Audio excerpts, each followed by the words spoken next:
les voyageurs sont stigmatisés, marginalisés, considérés comme des sous-citoyens, et aujourd'hui encore. Votre proposition de loi ne fait que participer à cette sinistre habitude. Votre proposition de loi est raciste.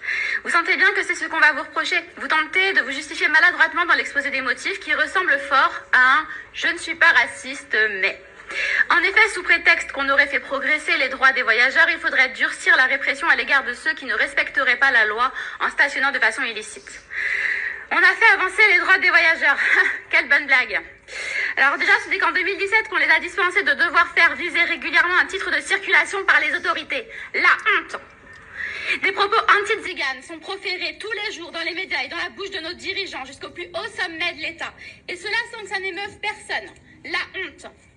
Seuls 40% des aires d'accueil prévues par la loi Besson ont été créées et 80% d'entre elles sont situées sur des sites ultra pollués. La honte.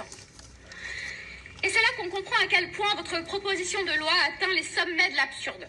Vous voulez assommer par des amendes impayables et mettre en prison des personnes qui ne respectent pas la loi. Ah oui, pourquoi? Eh bien parce qu'elles ne peuvent pas la respecter, dans la mesure où les pouvoirs publics ne font pas leur travail.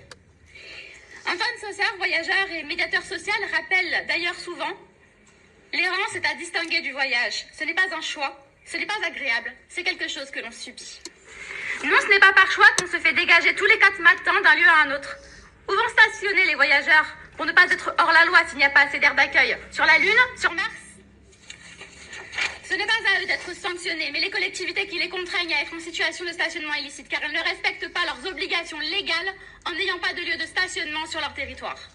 La vérité, c'est que vous n'aimez pas les voyageurs. La vérité, c'est que pour vous débarrasser d'une partie de la population que vous voyez comme des parasites, vous êtes prêts à les faire disparaître de la circulation en les plaçant derrière les barreaux. Et c'est quoi la prochaine étape? Les exterminer comme en 39-46?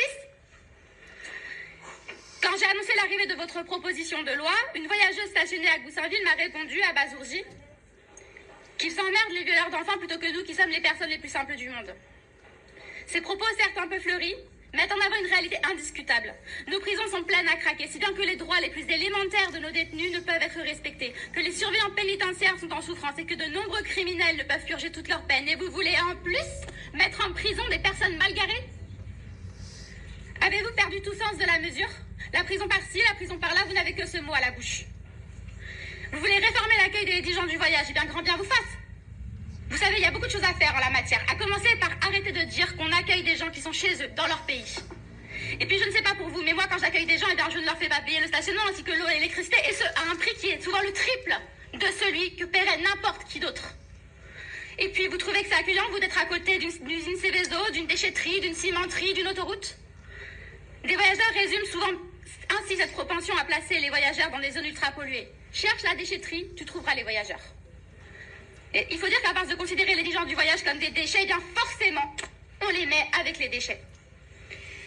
C'est avec le même état d'esprit que, comme l'a souligné Aurélie Garand, qui a vu mourir son frère en 2017 entre les mains du GIGN, les voyageurs, ce sont les premiers que l'on a mis dans les camps, et ce sont les derniers qui en sont sortis. Alors collègues, cessez de vous acharner contre une partie de la population qui souffre déjà depuis trop longtemps. Renoncez à cette proposition de loi qui est à la fois raciste et liberticide.